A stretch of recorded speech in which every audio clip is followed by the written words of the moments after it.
আসসালামু আলাইকুম। আজ শনিবার, ৪ঠা শ্রাবণ, ২৩শে মহররম, ১৯শে জুলাই।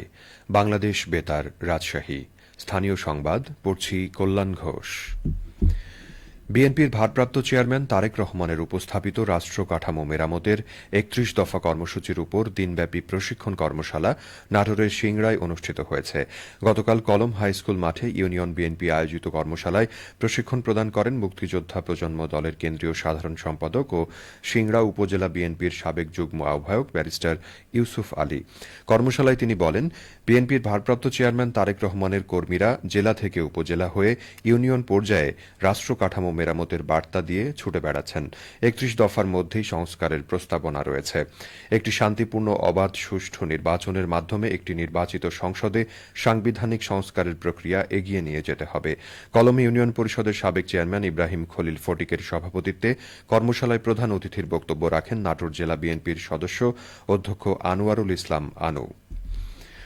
গোপালগঞ্জে এনসিপির সমাবেশে হামলাকারী নিষিদ্ধ আওয়ামী লীগের সন্ত্রাসীদের গ্রেপ্তারের দাবিতে বগুড়ার শেরপুরে মানববন্ধন কর্মসূচি পালন করেছে দলটির নেতাকর্মীরা। গতকাল বিকেলে শহরের স্থানীয় বাসস্ট্যান্ডের মোহনা শপিং সেন্টারের সামনে ঢাকা বগুড়া মহাসড়কে এই কর্মসূচি পালন করা হয়।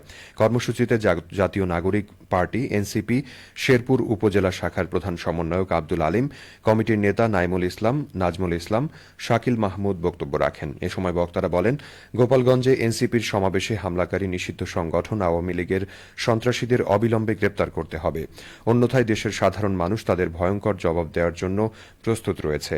বক্তারা জুলাই আন্দোলনে হামলাকারীদেরও দ্রুত আটক করে বিচারের মুখোমুখি দাঁড় করাতেও প্রশাসনের নিকট দাবি জানান, যাতে ভবিষ্যতে কোনো পরিবারকে সন্তান ও স্বজনহারা হতে না হয়। সিরাজগঞ্জে জুলাই গণ আন্দোলনে শহীদদের বিদেহী আত্মার মাগফিরাত কামনায় দোয়া মাহফিল ও জুলাই পুনর্জাগরণের মৌন মিছিল করেছে জেলা বিএনপি। গতকাল জেলা বিএনপির উদ্যোগে শহরের কেন্দ্রীয় জামে মসজিদে দোয়া মাহফিল অনুষ্ঠিত হয়। দোয়া পরিচালনা করেন কেন্দ্রীয় জামে মসজিদের ইমাম ও খতিব মুফতি হাফেজ মোহাম্মদ আবদুল্লাহ।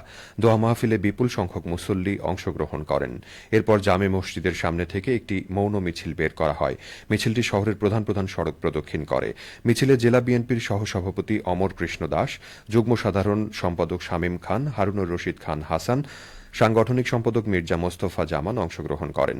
এদিকে জুলাই আগস্ট গণ অভ্যুত্থানে শহীদদের স্মরণে বগুড়ায় শোক মিছিল করেছে জেলা বিএনপি। গতকাল মিছিলটি বের হয়ে প্রধান প্রধান সড়ক প্রদক্ষিণ করে দলীয় কার্যালয়ের সামনে সংক্ষিপ্ত সমাবেশ হয়।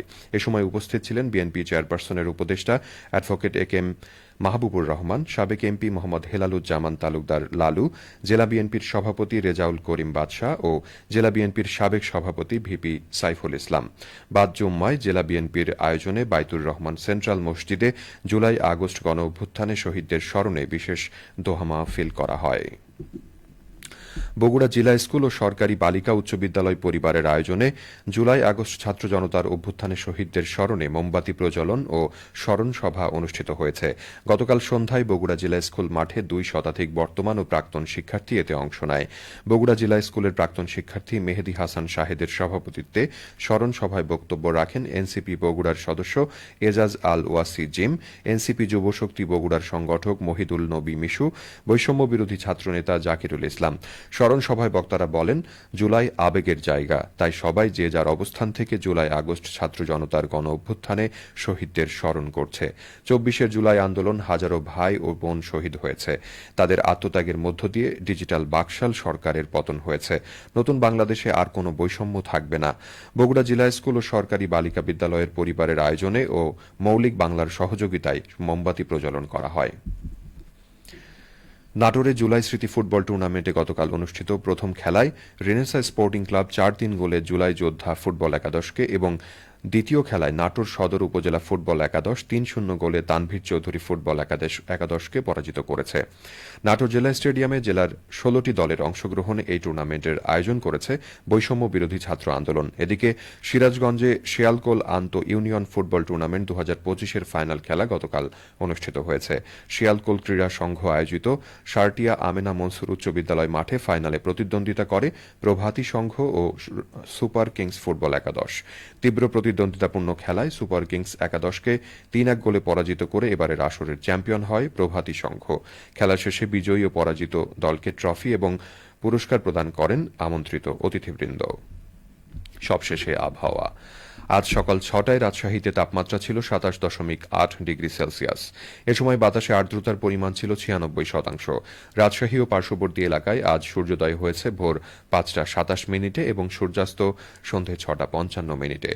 সংবাদ শেষ হল। আমাদের পরবর্তী স্থানীয় সংবাদ দুপুর ১২টা ১০।